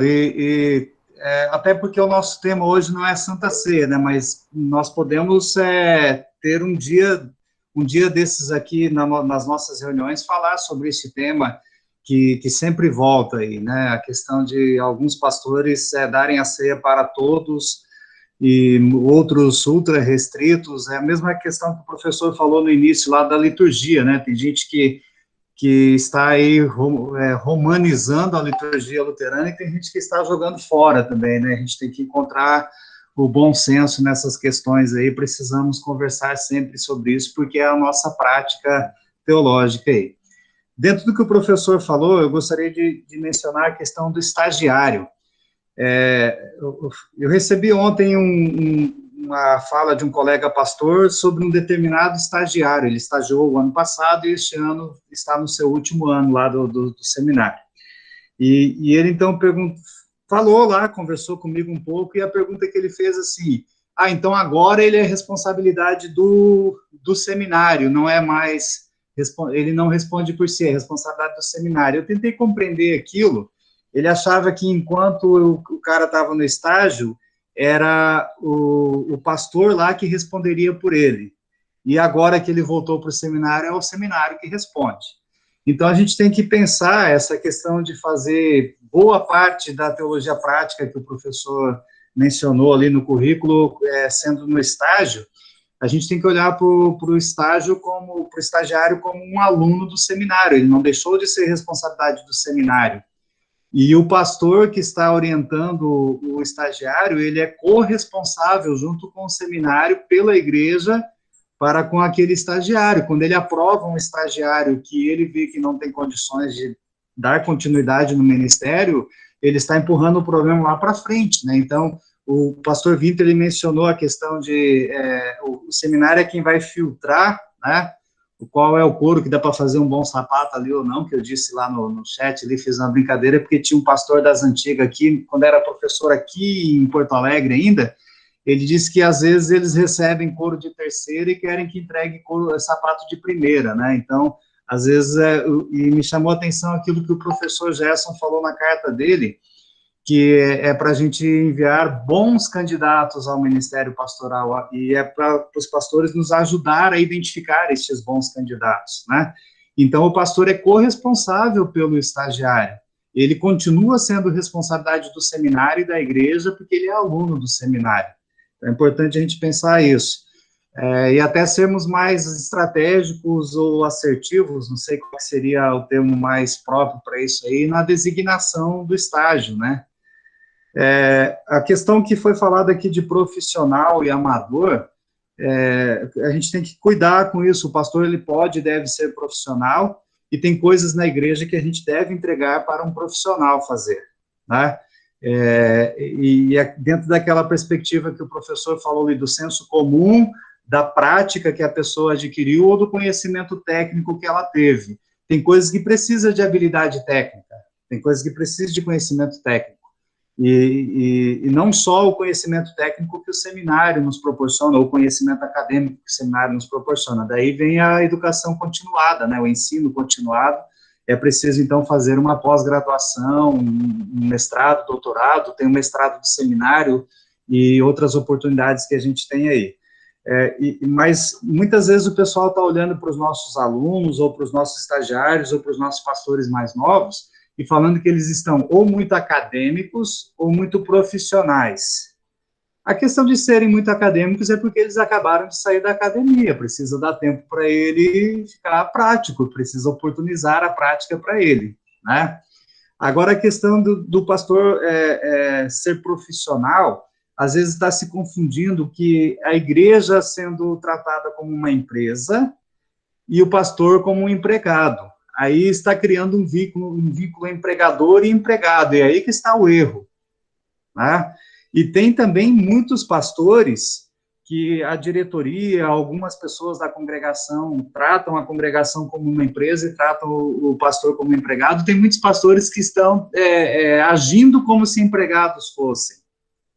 E o ministério pastoral não é um vínculo empregatício, sem contar a questão em relação de trabalho lá da CLT, a questão jurídica nisso aí, a questão legal. Estou falando da questão... O ministério pastoral não é um vínculo de trabalho, o ministério pastoral é uma vocação especial. Até a legislação brasileira dá um tratamento especial para o ministério pastoral, para a vocação ministerial. Então, a gente tem que pensar que nós exercemos algo que está acima de uma relação de vínculo empregador-empregado. E tem pastores agindo como se fossem empregados com congregações que pensam que são empresas, né? Eu entendi quando o professor Anselmo falou de ensino híbrido, ele estava falando que muitas vezes assim, a gente precisa ter aquela ilha, a espinha dorsal do curso, e a gente precisa, então, ter os acessórios nessa espinha dorsal. E muitas vezes a gente tenta trazer disciplinas de fora do currículo, né, teológico, e as coisas que o mundo precisa que a gente estude e saiba hoje, e trazer ele para o currículo teológico. Eu entendi que o híbrido fosse ali, trazer uma coisa de fora, ali para o ensino teológico, né?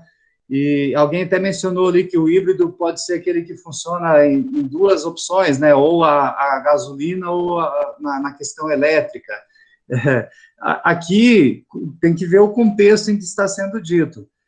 Também a gente vê o ensino híbrido, é aquele que oferece uma parte do ensino totalmente EAD e outra parte do ensino na aula síncrona, que é o que nós estamos fazendo aqui agora, né, com a presença do professor e do aluno de forma remota, ou então o ensino totalmente presencial, né, professor e aluno presencial. Então tem que ver o que é esse híbrido que está sendo dito aí, né?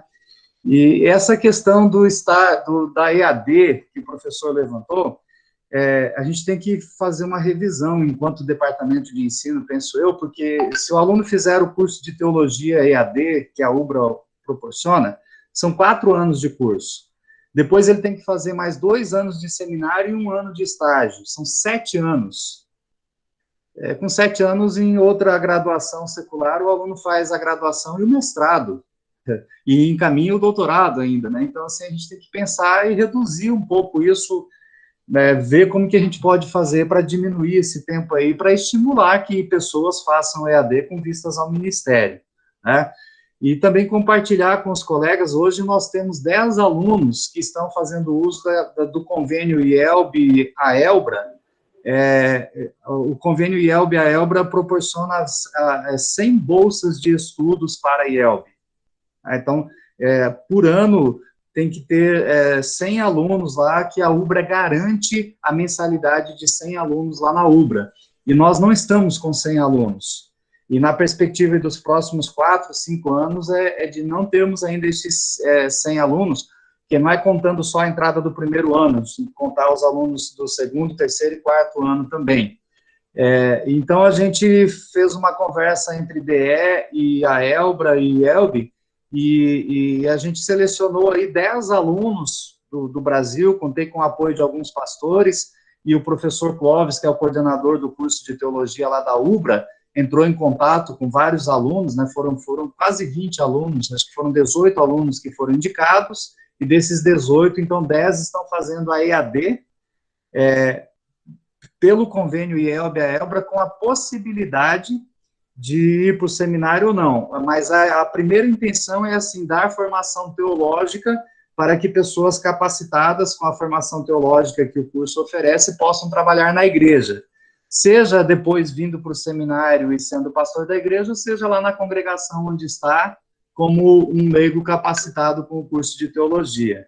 Então, não sei se essa informação chegou até vocês, mas, enfim, é uma coisa experimental que a gente está fazendo aí, com possibilidade de ampliar isso depois, vai depender do número de alunos que entrem aí no seminário a cada ano. Então, essas anotações que eu fiz. Pelo meu controle aqui, ninguém mais tinha pedido. Agora teve. Pela ordem aí, pastor Joel. É o pastor Horst, né? É o pastor Horst, depois o pastor Francis, daí o pastor Ayrton, pela ordem que eu vi. Lembrando apenas, vários de vocês escreveram aqui no chat sobre a questão das mídias e assim por diante. Essa interdisciplinaridade nas disciplinas da UBRA faz com que a gente possa ter, por exemplo, aulas com o pessoal que lida bem nessa área de fazer eventos ao vivo, de gravar vídeos e assim por diante. Então, isso vai ser percebido nessas disciplinas. Então, pastor Horst, por favor. Professor, antes dele falar, vamos então encerrar as inscrições, porque o nosso prazo é 11 horas, né? Agora já são 10 para as 11, para a gente ficar dentro do tempo que foi estabelecido para esta reunião, tá ok? Então, a gente encerra aqui as inscrições e passamos, então, a palavra para o pastor Horst. Olá. É bacana, é bom esse tema, né? Eu acho que é um tema muito, muito instigante, né? E muito, muito bem colocado, né, professor Anselmo aí, né? E tem algumas coisas, assim, que nos chamam bastante atenção em tudo isso que foi colocado, e a gente começa a pensar sobre muita coisa que a gente já viveu nesse tempo todo, né? E eu acho, assim, a primeira coisa que eu queria colocar aqui é essa questão de híbrido, né? Eu já plantei muito milho híbrido, né? E o milho híbrido se reproduz, né? Fiquem bem tranquilos, ele se reproduz, né? E híbrido é a junção de duas espécies, né? Para se formar uma terceira, né? Então, eu acho que a ilustração é bem adequada e acho que é funcional aí também, né? Faz sentido isso aí, né? Uma outra coisa que me chama a atenção, né? Bem no começo, quando o professor Anselmo colocou lá da questão de que Lutero coloca, né? A questão dos diferentes tipos de cristãos, né? Isso me chamou a atenção. E, às vezes, a gente tem, assim, a tendência de olhar isso, né, não com bons olhos, né? A gente já viveu, assim, experiências bem difíceis, né, nesse sentido, e aí até, assim, olhando, quando pessoas, pastores dentro da igreja tentam trabalhar essa questão e olhando esses aspectos, né, buscando, então, esse aperfeiçoamento, porque tem diferentes tipos de cristãos, e aí isso às vezes é interpretado de uma maneira equivocada, né? Até assim que se queira criar uma coisa que se usou já no passado, os grupos de santidade, né? E às vezes é justamente essa busca, né, de valorizar e olhar esses aspectos, né, de diferentes tipos de cristãos, né? Então isso aí é uma coisa, assim, que me chamou a atenção e faz a gente pensar bastante sobre isso, né? E uma outra coisa que eu acho que é interessante, né, que foi levantada aí essa questão do encaminhamento dos candidatos, né? Isso é sempre uma coisa muito delicada, né? Nós estamos vivendo nesse momento agora, né, uma falta de candidatos, né? Então, eu até me propus aqui a pensar pessoas, candidatos, e aí, às vezes, acontece isso, né? Então, a igreja clama, pede, né? O seminário clama, pede candidatos, a gente encaminha candidatos, né? Mas, às vezes, né, como uma vez, o próprio professor Anselmo me disse, né, sobre um candidato que eu, como orientador de estágio, tive que, junto com a diretoria, aconselhar que desistisse do estudo, né, e reprová-lo no seu estágio, né. Aí eu questionei o professor Anselmo, mas como que vocês me mandaram esse cidadão, né? Aí ele disse, pois isso nos escapou por meio dos dedos, né? Então, às vezes, lá, academicamente, ele funciona, né? Academicamente, ele é satisfatório, né? Mas lá no estágio, a coisa daí, foi um pouco diferente. Então, isso aí, eu acredito que isso faz parte, né? Isso funciona assim, né? A gente pode, como o professor Anselmo diz, né? A gente pode melhorar em todos os aspectos, sempre, e deve melhorar. Mas, infelizmente, são coisas que a gente vai ter que aprender a conviver com elas, né? É claro que a gente precisa, talvez, pesquisar um pouco e pensar um pouco, né? Como essa questão dos candidatos, né? Quem sabe isso até seja um foco de estudo, né? Como trabalhar essa questão, né? para podermos encaminhar melhores candidatos, né, que já sejam encaminhados dentro dessas perspectivas aí que estão sendo colocadas, né? Então, a questão que eu queria colocar era isso aí. Obrigado. Obrigado, pastor Horst. Muito bom ouvi-lo. Pastor Francis. Olá, bom dia a todos. Obrigado, professor Anselmo, novamente pela tua exposição, e apenas queria dizer um ponto que me lembra muito, me marcou muito no tempo. Acho que nossa turma foi o seu segundo ano de professorado lá, e uma coisa que me marcou muito, eu acho que meus colegas também podem dizer o mesmo, era o ânimo em que apresentavas a disciplina, né? E eu lembro que, além do conteúdo em si ser essencial, eu acho que também, pelo menos como testemunho pessoal, posso dizer, quando você apresenta uma matéria e aquilo faz sentido para quem está apresentando, para quem está ouvindo, também começa a fazer sentido, né? Então, acho que esse testemunho é importante também. Eu sei que o Leopoldo Raimann falava muito disso também, testemunho, dessa questão importante, de poder dizer alguma coisa, aquilo não ser da boca para fora, né, mas a exposição daquilo que alguém está vivendo, eu acho que é essencial, né? E um pouco eu carrego isso para o meu ministério também hoje. E o que eu queria dizer vai na linha do que o pastor Rossi também está falando, sobre a questão de enviar alunos preparados. E eu sei que a igreja tem caminhado para melhorar isso, e um dos pontos importantes é esse 1 ano de preparo antes de o aluno ir para o seminário, mas eu penso que isso poderia ser mais trabalhado. Eu lendo o livro do Dieter Bonhoeffer sobre o discipulado, me faz pensar sobre não apenas 1 ano, mas a ideia da educação continuada ser de fato continuada, ser desde o início da formação de crianças, e isso continuar.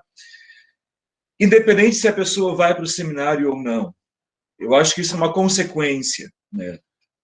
De repente o aluno se sente inspirado. Eu tenho um testemunho, o professor conhece o Bruno Coutinho, que foi um testemunho disso. A gente começou a ET em Canguçu ainda, e ele era aluno dessa turma, e naquele momento, ele, na dúvida que ele tinha, ele acabou dizendo, não, é esse que eu quero, ele percebeu isso, então, na educação continuada, né? E eu acho que esse é um exemplo, acho que os colegas podem falar de outros exemplos também, mas apenas me faz novamente pensar sobre essa importância. Eu não sei se a ET, eu sei que o professor Leonildo tem repensado isso, né, e visto novas formas de pensar. O professor Joel levantou a caneca do Instituto Bíblico de Martinho Lutero, antes satélite também, que é um outro esforço também nesse sentido de trazer essa educação mais para as congregações. Mas eu acho que valeria a pena a igreja pensar mais sobre isso, em como essa educação continuada poderia afetar, de fato, a vida da congregação. Independente se a pessoa vai ou não para o seminário, mas pensando em discipulado, quer dizer, as congregações pensarem na sua educação como um todo, e verem que isso faz sentido, não só para quem vai para o seminário, mas faz sentido para a vida como um todo. E aqui eu relaciono com o que eu falei no início. Quer dizer, aquilo que as pessoas estão falando e dizendo fazem sentido não simplesmente por causa daquilo que está num livro, mas porque isso faz sentido para a vida da pessoa. Quer dizer, eu posso dizer da minha vida como um todo, eu posso falar da minha vida antes do seminário, da minha vida depois do seminário, porque para mim fez sentido aquilo.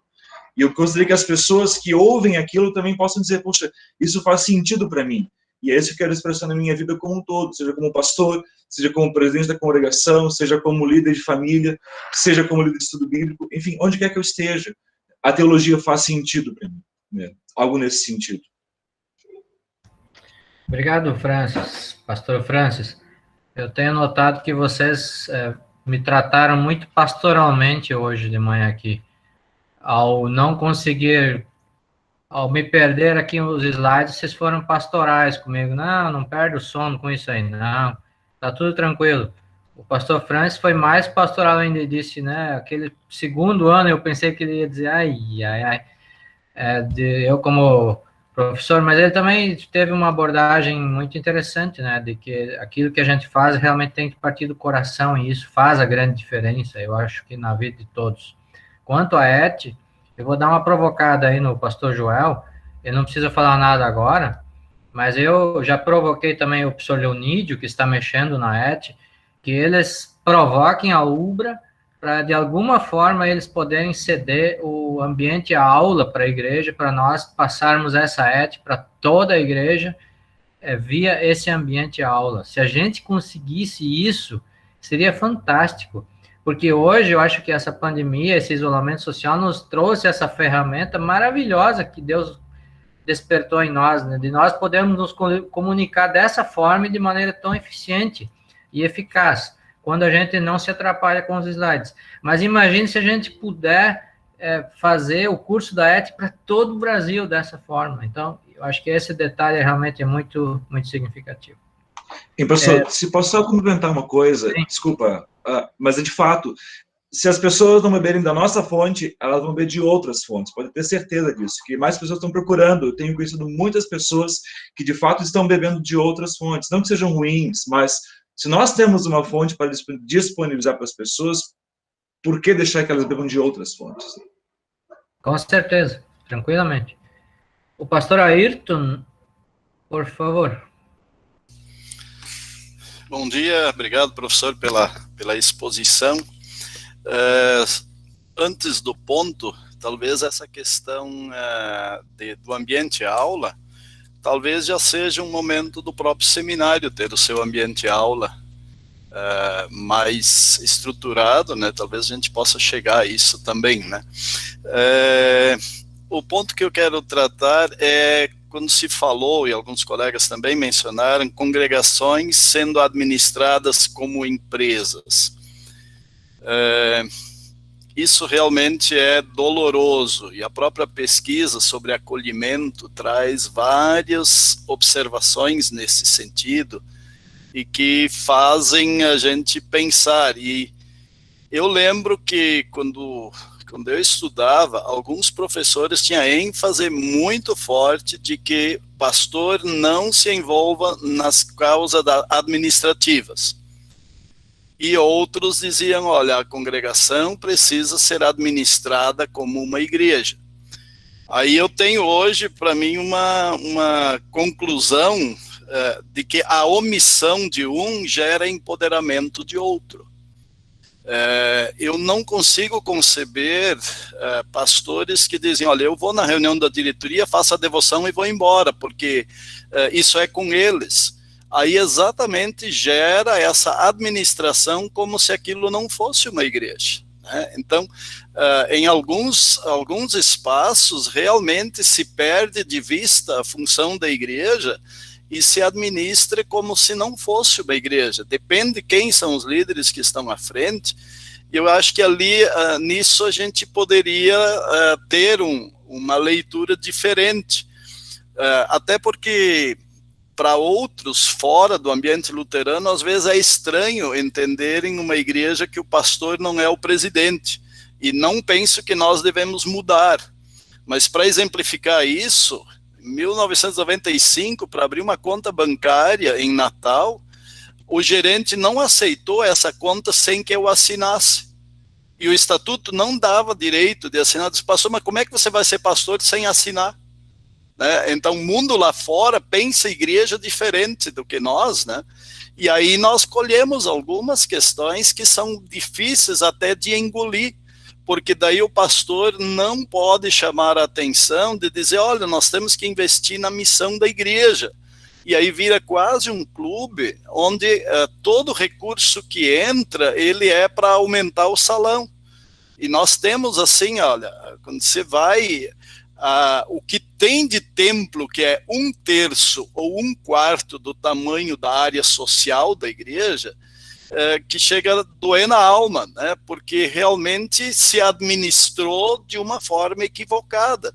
Se até tivesse 4, 5 cultos presenciais, não vamos falar da pandemia, mas que todo mundo tivesse lugar no culto, durante cada semana, tudo bem, mas não é essa a realidade destes locais, e aí às vezes o pastor, ele aprendeu que ele não deve estar na administração.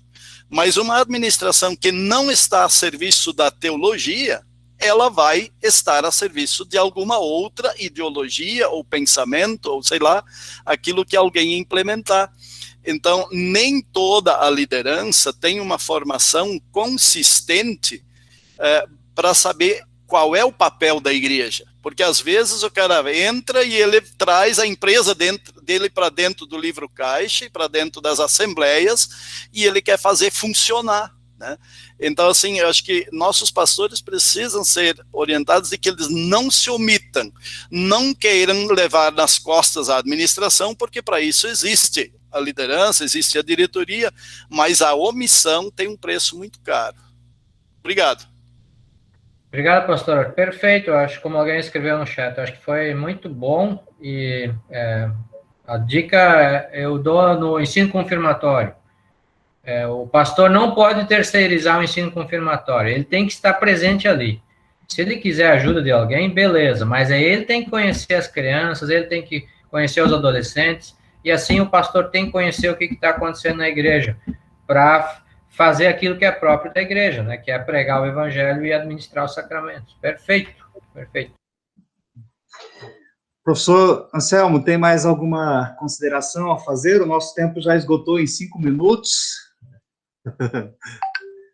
Não, eu acho que, da minha parte, era isso que eu queria falar, e agradeço muito aí a todos vocês que participaram. É muito bom sempre ouvir vocês, a gente aprende muito, e espero, assim, poder um dia novamente ter essa oportunidade, e se for um assunto que a gente tem procurado estudar, eu vou fazer isso com muita alegria, porque sempre a gente consegue agregar cada vez mais reflexões e assim por diante.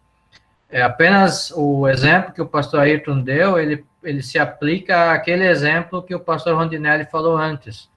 O pastor Ayrton aprendeu no seminário que talvez o pastor não deveria se envolver em questões mais administrativas, mas na prática ele já aprendeu pela experiência que não é bem assim, né, que ele precisa estar ligado nisso. E aí ele se envolveu e hoje ele é um expert nesse assunto, né? Então, acho que esse é o ponto. A gente não sabe tudo aqui, a gente precisa aprender com vocês. Muito obrigado, pastor Joel, e eu não disse isso no começo, mas quando a gente começou a estudar a revisão curricular aqui no seminário, o pastor Joel também participou no início do processo, no meio, no final, e ajudou em algumas reflexões muito interessantes, né? Então, eu também agradeço a ele por essa ajuda e por esse convite hoje e pela participação de todos vocês. Gostaria de dar um bom dia e um oi para cada um de vocês. Tem muita gente querida e conhecida aqui de longos tempos, né? E é muito bom ver vocês. Me deixa muito feliz. Muito obrigado por essa manhã. Certo. Nós não vamos agradecer o professor Anselmo, então, eu não sei se é o correto isso, mas acho que em Libras, palmas é assim, né? Para a gente não precisar ficar batendo palmas aí com o microfone aberto, né?